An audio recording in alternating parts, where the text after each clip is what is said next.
Hello friends, कैसे हो आप सब। आई होप आप सब बहुत अच्छे होंगे। तो चलिए हम अपनी story love of my alpha king का थर्ड पार्ट जो है वो स्टार्ट करते हैं। तो जैसे कि हम लास्ट पार्ट में देखे थे कि जो लान क्यूरेन है वो बहुत ज़्यादा हैरान होते हैं कि जो हमारा लान वांगजी है और जो बी वुशन है उन दोनों का नेचर जो है वो बहुत ज़्यादा जो था वो सेम जो था वो हो चुका था।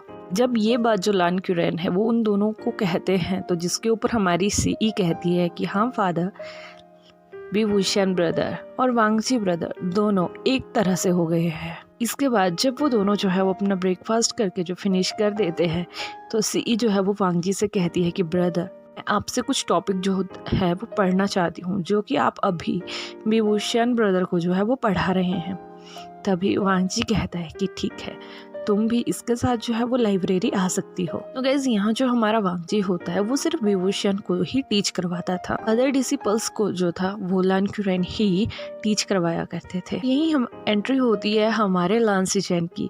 तो यहाँ पे जो हमारा लान सिचेन है वो विवुशन का जो है कजन ब्रदर है। उसके मदर फादर की जो है वो डेथ हो चुकी है। But the thing is that कि यहाँ जो हमारा लान सिचेन है वो एक ओमेगा है, लेकिन वो एक बहुत ज़्यादा ताकतवर ओमेगा है जिन्हें कोई भी ना फाइटिंग में हरा सकता है ना ही उनकी स्टडी में। वो बहुत ही ज़्यादा अच्छे हैं अपनी स्टडी में। उनकी मेडिसिन को बनाने की जो भी पावर है उनमें वो भी बहुत ज़्यादा है। वो अपनी आंट लान ई की तरह एक बहुत ही पावरफुल ओमेगा है। यहाँ जो हमारा वांगजी होता है वो अपने ब्रदर लान सिचेन के काफ़ी ज़्यादा करीब होता है।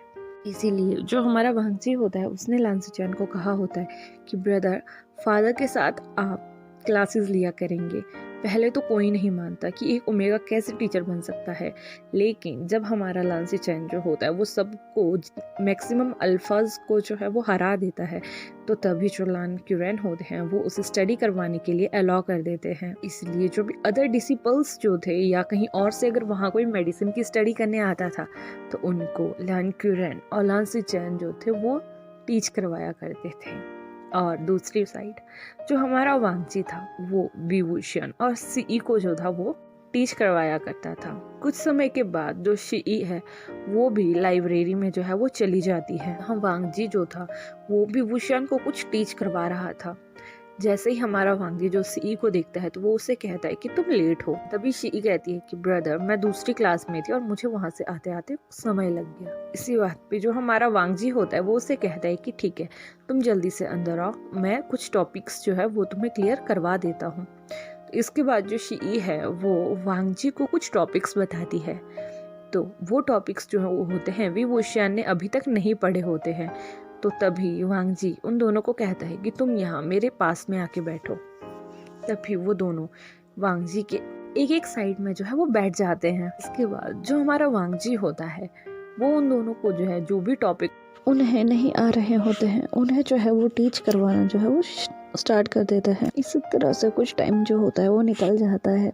जब सीई देखती है कि जो हमारा विवुशन है वो कितना मन लगा के पढ़ रहा है तो उसे जो है विवुशन से जो है वो जेलस होना जो है वो स्टार्ट हो जाता है। क्योंकि यहाँ पे जो हमारा लान वांगजी होता है वो सीई से ज़्यादा जो है वो विवुशन के ऊपर ध्यान दे रहा था। जब भी विवुशन किसी चीज़ में जो था वो रुक जाता था तो जो हमारा वांगजी था वो उसकी हेल्प करता था उस चीज़ को जो है वो कंप्लीट करने में। लेकिन दूसरी साइड अगर सीई को कुछ नहीं आ रहा होता था तो वांगजी विवुशन से कहता था कि वो जो है सीई की जो है वो मदद कर दे। इसी तरह से कुछ और दिन निकलते हैं और जो हमारा विवुशन है वो अब बहुत ही ज़्यादा जो था वो करीब आ जाता है हमारे वांगजी के। वो कभी भी वांगजी को किसी और के साथ नहीं देखना चाहता था। अगर सीई भी वांगजी के ज़्यादा नज़दीक जाने की कोशिश करती थी तो जो हमारा विवुशन था उसे जो था उस बात का बुरा लगता था कि ये सीई वांगजी के साथ इतना क्लोज क्यों हो रही है। यहाँ जो हमारा विवुशन था वो एक ओमेगा था तो इसीलिए जो हमारा वांगजी होता है वो उसे बहुत अच्छे से तलवारबाजी करना सिखाता है, तीरंदाजी सिखाता है कि वो जो है उसके ब्रदर लान सिचेन की तरह जो है वो बन पाए। क्योंकि जो हमारे लान सिचेन होते थे उन्होंने बहुत सारे वार्स जो थे वो अपने अंकल के साथ जो थे वो जीते हुए थे और वांगजी को पता था कि अगर विवुशन जो है उसके ब्रदर लान सिचेन की जितना मजबूत हो जाएगा तो वो कल को उसकी भी प्रोटेक्शन कर सकता है और खुद की भी प्रोटेक्शन जो है वो कर सकता है। इसी तरीके से जो है हम बहुत दिन निकल जाते हैं। जो हमारा वांगजी था वो कभी हिलांशी को पढ़ाया करता था, लेकिन सबसे ज़्यादा उसने विभूषण का ध्यान रखा था। उसने उसे हर चीज़ में जो था वो परफेक्ट बनाने की पूरी कोशिश करी होती है, क्योंकि वो नहीं चाहता था कि कल को कहीं विभूषण किसी के आगे जो है वो कमज़ोर पड़े। वो हमेशा यही चाहता था कि विभूषण एक अल्फा की तरह लाइफ जी। वैसे तो उसे पता था कि वो एक ओमेगा है, लेकिन वो ये महसूस नहीं होने देना चाहता था उसे कि वो एक ओमेगा है और वो दूसरे ओमेगाओं की तरह कमज़ोर है। वांगजी हमेशा विभूषण को यही मोटिवेट किया करता था कि तुम बहुत स्ट्रांग हो, मेरे ब्रदर को तो देखो वो कितना स्ट्रांग है और मैं चाहता हूँ कि तुम भी ऐसे ही स्ट्रांग जो है वो बने रहो। इसीलिए जो हमारा वांगजी होता है वो विभूषण को जो है हर चीज़ जो है बहुत बारीकी से जो होता है वो टीच करवा रहा होता है। हमारा जो वांगजी है वो 23 साल का हो जाता है, हमारा विभूषण जो है वो 10 साल का हो जाता है। तो उस समय विभूषण की एक आदत हो गई थी कि वो किसी को भी वांगजी के नज़दीक जो था वो नहीं देखना चाहता था। वो वांगजी से जो था बहुत ज़्यादा पॉजेसिव हो गया था। मतलब उसे इतनी आदत पड़ चुकी थी वांगजी की कि वो वांगजी के बिना कहीं भी जाना पसंद नहीं करता था। वो जहाँ भी जाता था उसे हमेशा अपने वांगजी के साथ जाना होता था। जब हमारी लान ई ये चीज़ देखती थी तो उसे बहुत बुरा फील होता था। वो सोचती थी कि ये जो लड़का है विभूषण, ये उसकी वांगजी के गले ही पड़ चुका है। उसके साथ रहना, उसके साथ खाना, उसके साथ पीना और उसी के रूम में जाके सोना, ये जो हमारी लान ई थी उन्हें बिल्कुल भी पसंद नहीं आता था।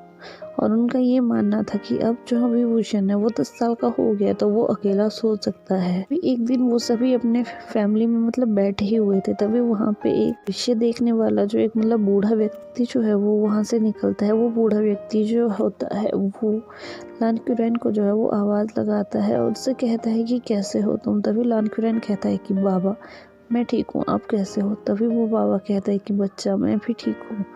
तभी जो लान क्यूरेन होता है वो उसके पाँव छूने के लिए चला जाता है, लेकिन इतने में ही जो होता है तांत्रिक मतलब जो एस्ट्रोलॉजर होता है वो जो है लान क्यूरेन को कहता है कि तुम्हारे घर पे कोई एक ऐसा व्यक्ति है जो कल को तुम्हारे वंश को अपना वारिस देगा। मतलब कि तुम्हारा वारिस बहुत जल्द तुम्हारे वंश में जो है आ जाएगा, लेकिन तुम्हें उस व्यक्ति की जो है बहुत हिफाजत करनी पड़ेगी। वो व्यक्ति सबसे अलग है, अभी उसे अपने अस्तित्व के बारे में कुछ भी पता नहीं है, लेकिन जब चलेगा तो तुम सभी बहुत हैरान हो जाओगे। लान ई भी ये सब कुछ जो होता है वो सुन रही होती है। तभी लान ई के दिमाग में जो है वो विभूषण की छवि बन जाती है और वो एस्ट्रोलॉजर जो होता है वो लान ई की तरफ देख के कहता है कि तुम बहुत सही सोच रही हो, लेकिन कभी भी उन दोनों को जुदा करने की कोशिश मत करना, क्योंकि अगर वो दोनों जुदा हो गए तो प्रलय आ जाएगा और जो तुम्हारा अगला उत्तराधिकारी होगा वो कभी नहीं आ पाएगा। इतना कहने के बाद जो एस्ट्रोलॉजर होता है वो वहाँ से चला जाता है। लान ई को उसकी बातें अच्छी नहीं लग रही होती,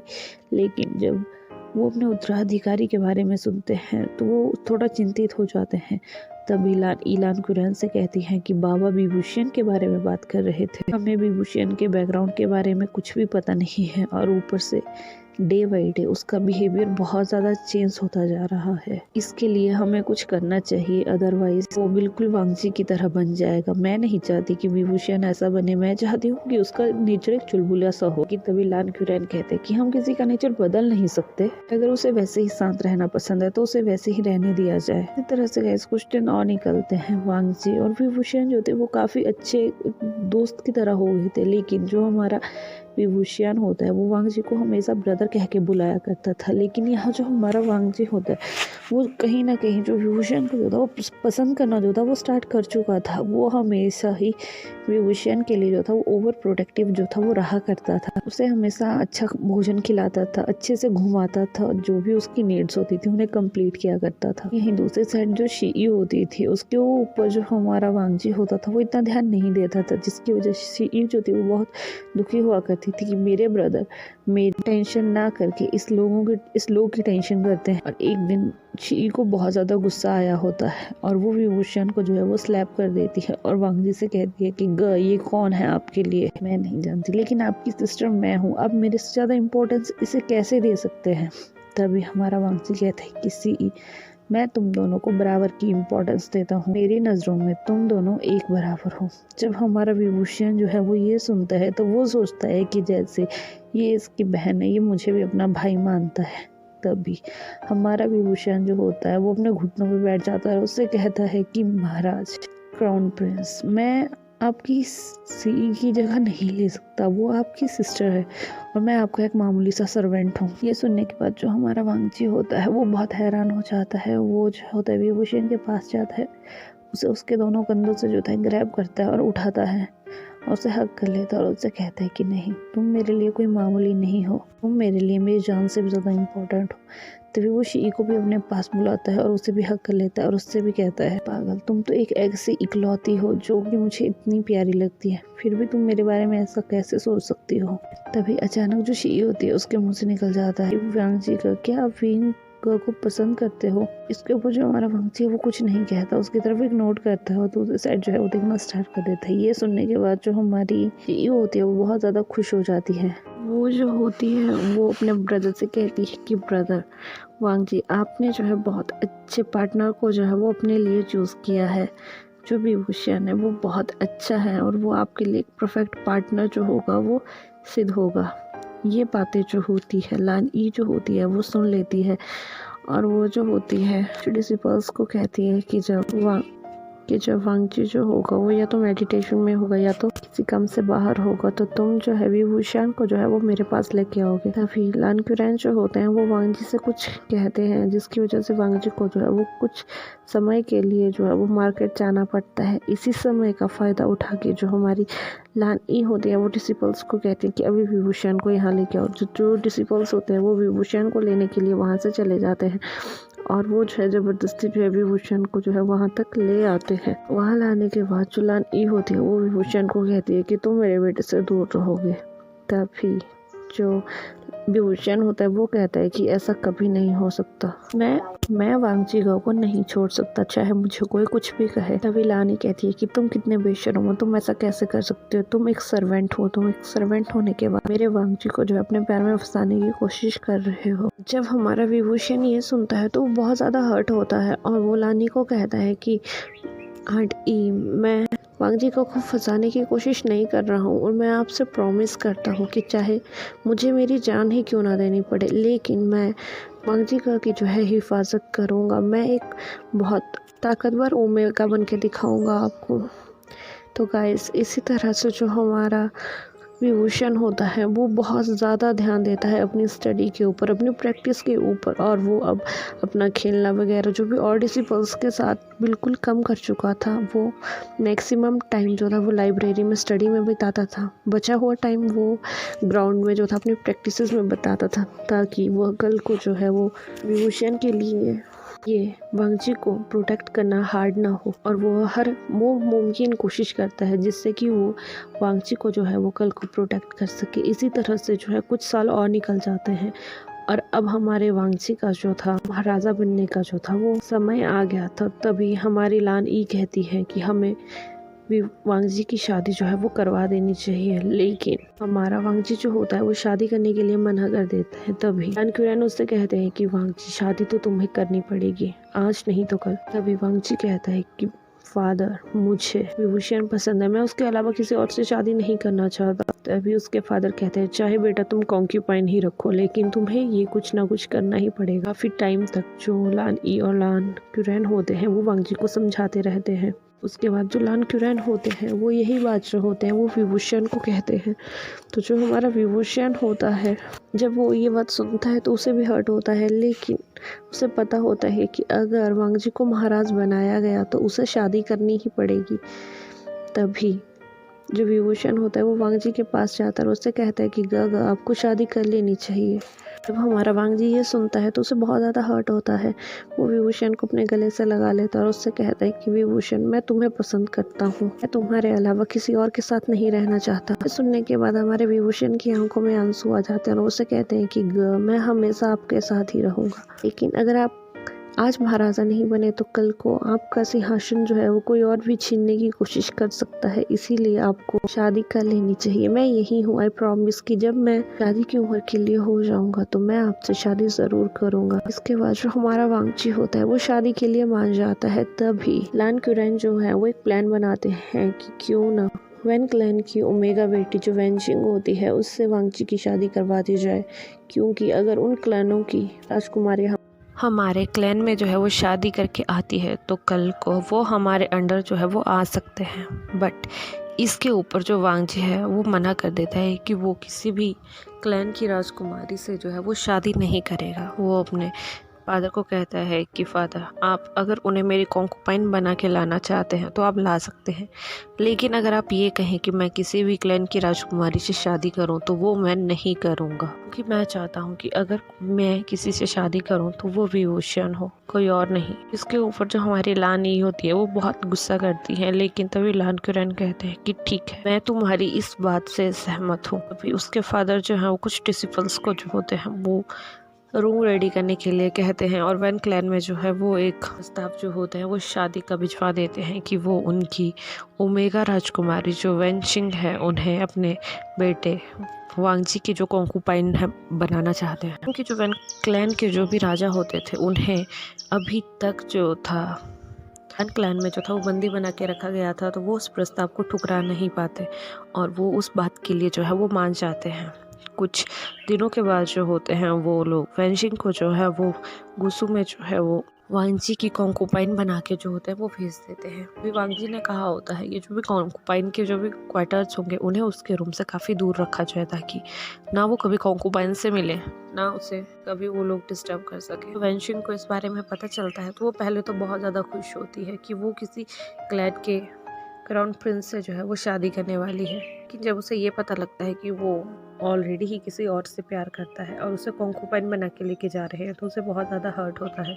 लेकिन वैन क्लैन को सही रखने के लिए जो वैनचिंग होती है उसे ये प्रस्ताव जो होता है वो मानना पड़ता है, और वो जो है वो कॉन्कुपाइन बन के जो है वो गुस्सू में जो है वो चली जाती है। जब लान ई जो है वो वैनचिंग को देखती है तो उसे वो बिल्कुल पसंद नहीं आती है और वो कहती है कि अच्छा हुआ कि मेरे बेटे ने इससे शादी नहीं करी और उसे कॉन्कुपाइन बनाने का ही डिसीजन लिया। हमारे विभूषण को इस बात का पता चलता है तो वो बहुत ज़्यादा खुश होता है और वांगची के पास आता है, उसे बो करता है और उससे कहता है कि ब्रदर वांगची, अगर आप उनसे शादी करना चाहते हैं तो आप कर सकते हैं। तब फिर जो हमारा वांगची होता है वो उठता है, विभूषण को अपने पास खींचता है और उसे हक करके कहता है कि नहीं, मैं सिर्फ एक ही पर्सन से शादी करना चाहता हूँ और वो तुम हो, मैं तुम्हारा वेट करने के लिए रेडी हूँ। तो गैस चलिए आज की स्टोरी हमारी यहीं फिनिश होती है।